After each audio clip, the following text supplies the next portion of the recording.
Allez, la deuxième partie de cette émission, et c'est la partie décryptage. Et dans cette partie, je voudrais vous parler évidemment de cette cohésion que nous avons eue, nous les supporters de l'Olympique de Marseille, et qui m'a fait chaud au cœur. Je vous avais dit avant Montpellier, est-ce qu'on a le droit d'avoir confiance dans cette équipe? Il y avait un marasme de fou, et au moment où je suis intervenu avec Slim par téléphone dans l'OM au café, bon ben, je pouvais passer un peu pour le béni oui, pour le pitre, pour celui qui n'a pas la tête sur les épaules ou qui est tout le temps en train de se raconter des histoires, qui croit à l'OM, qui ne regarde pas la réalité en face. Mais je vous demande à vous, s'il vous plaît, tous les supporters de l'Olympique de Marseille qui regardez ces émissions, gardez toujours la confiance. Je vous ai déjà dit, quand on voit le Real de Madrid jouer, ils perdent des matchs. Quand on voit le Barça, ils ont le dernier match, je crois que c'était contre le Celta Vigo, ils gagnent 4-3 à la dernière seconde. C'est le Barça, ils jouent contre le Celta Vigo, mais ils n'ont pas gagné 4-0. Il n'y a personne dans cet univers qui gagne tous les matchs 4-0, 5-0. Moi, des fois, je lis des commentaires, on a été nul, on n'a pas eu. Mais moi, je vois beaucoup de matchs européens en ce moment, parce que ça me fait kiffer, parce qu'il y a la Champions, c'est que je regarde les matchs de Champions. Regardez Paris, les mecs ils gagnaient 3-1 à l'aller chez eux contre Aston Villa, ils les reçoivent au retour, ils mènent 2-0 à la mi-temps, mais est-ce que vous vous imaginez juste? Tu fais un match aller, tu gagnes 3-1, tu fais un match à retour, tu mènes 2-0. Et d'un coup, tour de magie, tour de passe-passe, et j'ai pas vu Paris, pardon, décliner, se faire des checks, ça y est, on a gagné, on est qualifié. Non, les mecs sont restés focus, sauf que les autres, voilà, c'est la magie du foot. D'un coup, ils ont une action, ils ont marqué, puis d'un coup, les autres ils ont dit, oh putain, ils ont marqué, puis 2-2, puis 3-2, et puis ils se sont chiés dessus, ils ont eu peur. Et les mecs d'Aston Villa, ils ont eu des occasions pour revenir 4-2. Et s'ils reviennent 4-2 sur l'ensemble des deux matchs, ça semble fou. Tu as gagné 3-1 chez toi, tu es 2-0 à la mi-temps. Et sur l'ensemble des deux matchs, presque à un but près. Et ils ont eu des occasions qui sont passées à ça. Ben, c'est égalité, et puis ça part au prolong, et tant que tu te fais éliminer dans la prolongation ou au penalty. Et on aurait dit quoi? Le Paris Saint-Germain, c'est des mastres. Le Paris Saint-Germain, ils sont nuls. C'est la risée de la France. Regardez Lyon, ils jouent à 10 contre 11 à Manchester, et d'un coup, ils se mettent à gagner 4-2. 4-2. Restez 5 minutes, 7 minutes. Et pim pam poum, c'est le foot, c'est la magie. Bim bam boum, Manchester sont revenus, ils ont gagné. On voit ça tout le temps. Pourquoi je dis ça? Eh bien, parce que nous, on est allés à Reims, pendant une demi-heure, on les a massacrés, 25 minutes, et puis d'un coup, les mecs, ils ont un contre, ils marquent, et tu sombres, et tu prends un coup de massue, et tu perds le match. Est-ce que ça me fait plaisir? Non.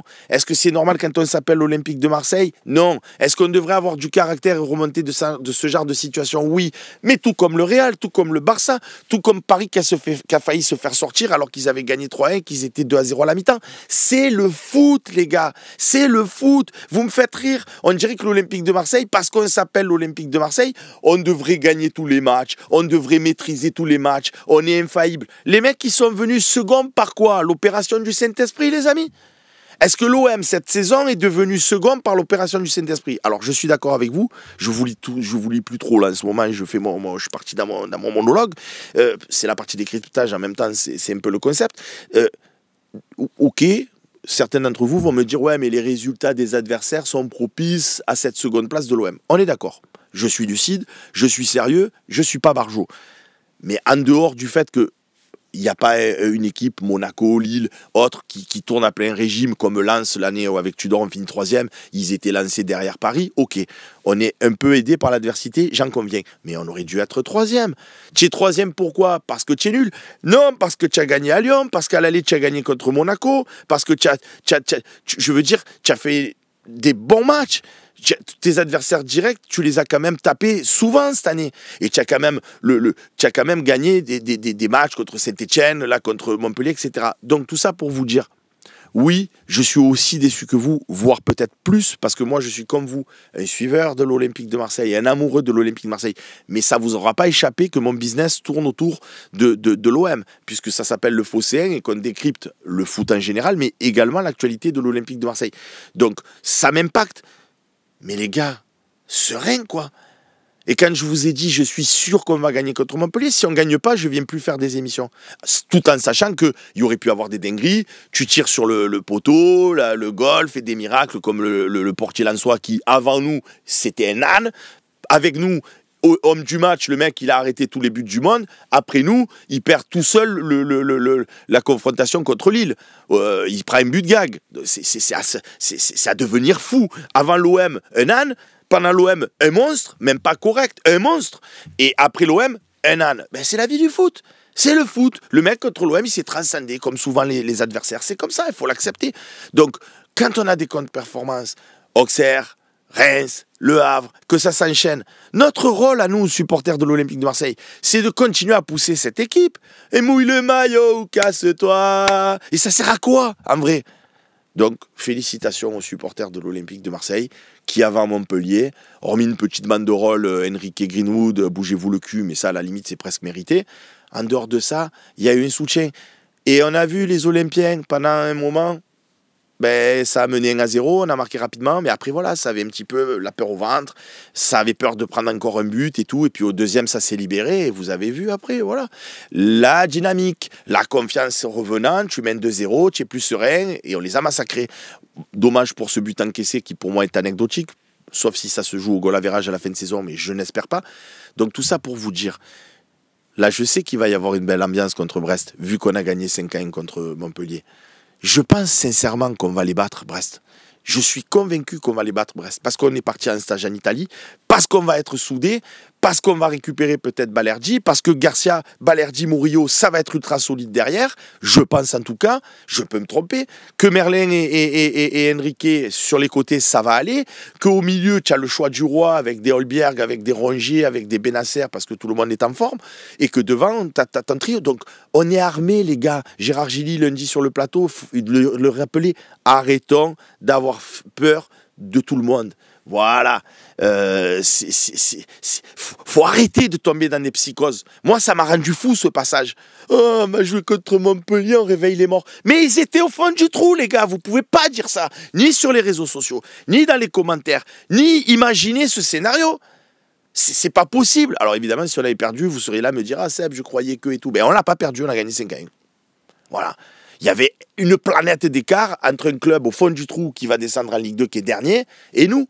Ouais, mais c'était déjà le cas contre Reims. C'est le foot. Le Barça, il ne gagne pas le Celta Vigo 10-0. Vous comprenez l'histoire?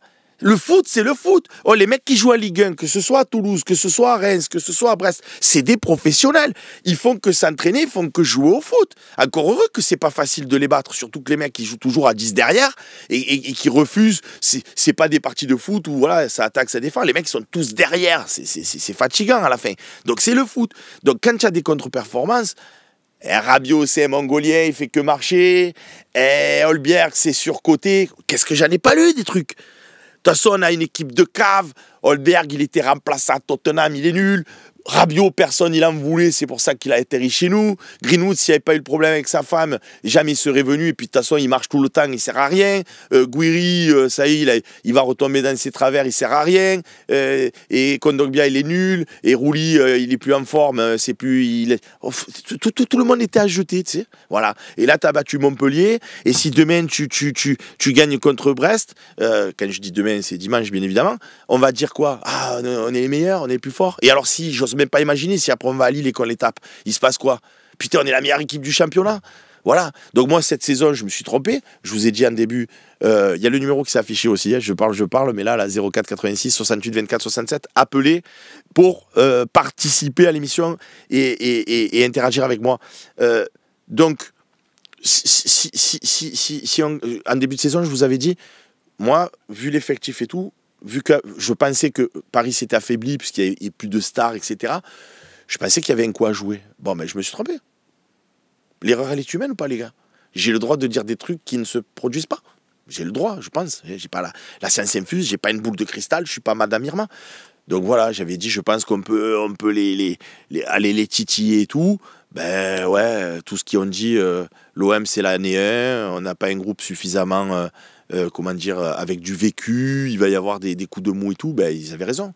Et moi, je me suis peut-être pas peut-être, certainement, enflammé trop vite. Voilà. Et puis, je ne voyais pas Paris à ce rythme-là. Maxence, il a fait les calculs la dernière fois. Le champion, et c'est souvent Paris ces dernières années, c'est 2,20 de moyenne, 2,30, 2,20. Donc, il faut être à bien plus que 2. Cette année, Paris, c'est 2,60. Oh, vous imaginez le délire? Quand tu gagnes, c'est 3 points. Eux, ils sont à 2,60. Est-ce que vous imaginez la cadence? Il y en a un d'entre vous, en début de saison, avec l'effectif de Paris qu'ils ont, qui s'est dit ils vont fonctionner à 2,60 alors que les années d'avant, ils étaient à 2,20. Et moi, je ne pensais pas qu'on allait perdre des matchs contre Auxerre, contre Reims, qu'on allait avoir un petit peu la tête sous l'eau. Donc, avant Toulouse, avant Montpellier, je vous avais dit, on a le droit de voir Strasbourg et Monaco qui font nul au vu des forces en présence. Il y a eu nul. On a le droit de voir Lyon ou Lille ou Nice se faire accrocher. Lille et Nice, ils ont gagné. Mais Saint-Etienne, Lyon, ils se sont fait accrocher. Donc là, on est bien. Maintenant, il faut finir le boulot, il faut finir la saison. Mais De Zerbi, il a emmené son groupe en Italie. On va se remobiliser. On va revenir, j'espère, comme des guerriers. On va taper Brest. Et puis pendant qu'on tape Brest, on verra bien ce qu'ils vont faire les autres. Est-ce que Lille, ils ne vont pas se faire accrocher? Est-ce que Lyon, ils ne vont pas avoir la tête dans le seau? Est-ce que Monaco, ils ne vont pas perdre des points aussi? Parce que Monaco, ils ont pas mal de déplacements aussi. On verra bien, les amis. C'est le foot. Gardons confiance. Moi, je crois en cette équipe. C'est une équipe avec des Rabiot, des Holberg, des gens déterminés. On va récupérer Balerdi, des Roulis. Il y a du mental. Il y a du côté guerrier par moment. Moi, je crois qu'on va gagner contre Brest. J'en suis presque convaincu. J'espère que l'avenir nous donnera raison. D'ailleurs, je vous avais dit que Montpellier, c'était pim-pam-poum. On les a éclatés. Donc, arrêtez avec ce problème mental aussi de arrête de dire pim-pam-poum, ça porte la poisse. Montpellier, c'était des pim-pam-poum. Je l'ai dit avant, je le dis après. On les a éclatés. Qu'est-ce qu'il y a? Je redirai pim-pam-poum tant que je veux. Voilà. Ouais, je me suis fait mon petit plaisir de décryptage. Et maintenant, ça va être votre partie à vous, à vous la parole. Vous avez le numéro 04 86 68 24 67. Appelez pour participer. Et ça sera un plaisir. Yas26 qui nous dit pendant ce temps, pendant la dernière page de pub, Roulet nous a fait du bien aussi. Mais c'est évidemment. Mais t'as un goal, il te fait des arrêts et il est très bon. Oui, ça fait partie de ton succès de cette année. T'as un Greenwood qui marque des buts exceptionnels. Ouais, ça fait partie de cette année. Encore heureux que t'as des qualités, que t'as pas des cafalos dans l'équipe. Voilà. Mais bien sûr, Titch qui dit on a eu beaucoup de réussite cette saison. Évidemment. Ça fait partie du foot. Tu crois que Paris, ils n'ont pas eu de la réussite contre Aston Villa? Et franchement, quand ils sont 3-2 et qu'à un but près, ils partent en prolongation, et il y a eu des actions, crois-moi, tu l'as vu peut-être le match, en tout cas moi je l'ai vu, Aston Villa a eu des occasions. Donc ils ont eu la réussite de ne pas l'encaisser, parce qu'à mon avis, à 4-2, avec le public qui pousse, les Anglais survoltés et tout, ça passera pas. Manchester, ils n'ont pas eu de la réussite contre Lyon. Les mecs sont 11 contre 10, ils perdent 4-2 à 5 minutes de la fin, d'un coup, penalty, le ci, le là, hop, ils renversent le truc. C'est la vie du foot, frérot. Évidemment qu'il y a un aspect réussite où les adversaires se neutralisent, etc. etc. Mais voilà. Et puis ça, on a 13 qui nous dit avec plein d'aporopo, et beaucoup de réussite, pas avec l'arbitrage. Et Jonathan Rowe, combien de pénaltys il n'a pas eu cette saison? Greenwood, quand il se fait bousculer, je veux dire, à Reims, s'il y a pénalty sur Greenwood, il finit pas pareil le match. Il ne finit pas pareil le match. Jamais il finit pareil, parce que ça fait 1-1, tu te remets les idées en place. À l'entraîneur, à la mi-temps, il va dire, bon les gars, essayez d'être un peu plus clinique, on a eu des occasions, sauf qu'il n'y a pas eu pénalty. Et après, t'encaisses derrière. Est-ce que c'est normal? Non. Est-ce que je suis frustré comme vous? Oui. Mais pas de là à dire c'est bon, on a une équipe de merde et la direction ils font n'importe quoi et tout. Ouais, la direction, la chose que je peux reprocher, c'est de mal avoir jugé le secteur défensif. Parce que quand tu pries pour que Balerdi se blesse pas, c'est pas du foot, c'est pas de la stratégie. Donc c'était pas à faire. Voilà, ils auraient dû pas prendre Luis Felipe Ramos qui était pas en capacité de jouer et quelqu'un qui aurait pu remplacer Balerdi ou compléter cette défense. Bon, c'est comme ça. Voilà, comme je le disais tout à l'heure, qui ne fait pas de bêtises, qui ne fait pas d'âneries. Trop de café, me dit Thibaut Dôme. J'en prends pas du café. Je suis tombé dedans comme Obélix quand j'étais petit. Marine, j'ai pas d'instruction. Je sais que tu es au téléphone et que tu fais 1000 choses, mais du coup, c'est difficile pour moi aussi de savoir ce qu'on fait. Bon, elle n'est pas dispo, elle doit être au téléphone avec quelqu'un. Flemme de répondre. Seb, avec ce qui s'est passé cette année, que penses-tu offrir à chaque équipe un joker VAR une seule fois par match quand tu as un vrai doute? Ouais, mais le problème, c'est pas d'offrir un joker VAR. Le problème, c'est qu'est-ce qu'on en fait de ce VAR. Non, mais vous avez vu la dinguerie dans Lyon-Saint-Etienne? Oh, Tu prends un joker VAR, il t'aurait servi à quoi? Les Lyonnais, tu t'imagines Ah ben non, je t'entends pas. Le mec, ah ben c'est parce que ça s'est décroché. Le mec met avec mes grands gestes là. Est-ce que là je t'entends? Eh ben oui. Le- on va y aller, ouais. Juste je réponds à cette question. Le joker VAR, tu t'imagines le joker VAR? Tu as le Texier qui met carton rouge au Lyonnais, au Stéphanois. Et d'un coup, tu as Lyon qui dit on demande le joker VAR. Et le mec, il revoit les images, il dit ouais, on va supprimer le carton rouge. Tu deviens fou si c'est ça le joker VAR. Donc, quand il y a une joker VAR, il faut que la VAR il soit performant. Il ne faut pas qu'il fasse des absurdités. Tu vois ce que je veux te dire? Donc, c'est plus l'utilisation. Moi, tous les gens qui disent la VAR, c'est nul, c'était mieux avant. Mais la VAR, c'est exceptionnel. La main de Vata, jamais on l'aurait pris au M Benfica s'il y avait eu la VAR. La VAR, c'est exceptionnel. C'est un outil prodigieux. Mais c'est les mecs derrière, ils sont mauvais. Comme sur le terrain, ils sont mauvais. Oh, le penalty d'Mbappé, là, Real Madrid contre Arsenal au match retour. J'ai eu le temps de manger des pop-corn, d'aller boire un coup au bar du coin, d'aller parler si là, c'est toi. Je suis revenu, ils n'avaient toujours pas délibéré sur ce qu'il y avait penalty ou pas. Oh, c'est bon, frérot, tu vois des images, tu te fais ton avis. Il y a péno, il n'y a pas péno. Ils ont mis un quart d'heure. Ils sont nuls. Le Texier, il est nul. Mettre un carton rouge et voir des images et dire ah ouais, au final, non, je me rétracte, c'est jaune. Il faut être barjot. Il faut être complètement farci. Voilà. Pas mettre un rouge au mec qui a mis le pied dans Donnarumma, le monégasque, alors qu'il a balafré, qu'il avait déjà un carton jaune. C'est un gaga. Quand tu vois la semaine d'avant qu'il a exclu Amin Harit. Donc, c'est pas un problème de technologie. C'est qui utilise cette technologie. Et moi, j'aimerais bien être un jour, juste pour le fun, dans un carvar, arbitrer un match même de où vous voulez, pas de concurrent de l'OM. Je peux pas me tromper. J'ai des images, je vais dire, il n'y a rien du tout, il y a penalty, sauf si c'est litigieux, évidemment. Mais là, c'est des fous, quoi. C'est des fous. Bon, les amis, on passe à vous la parole.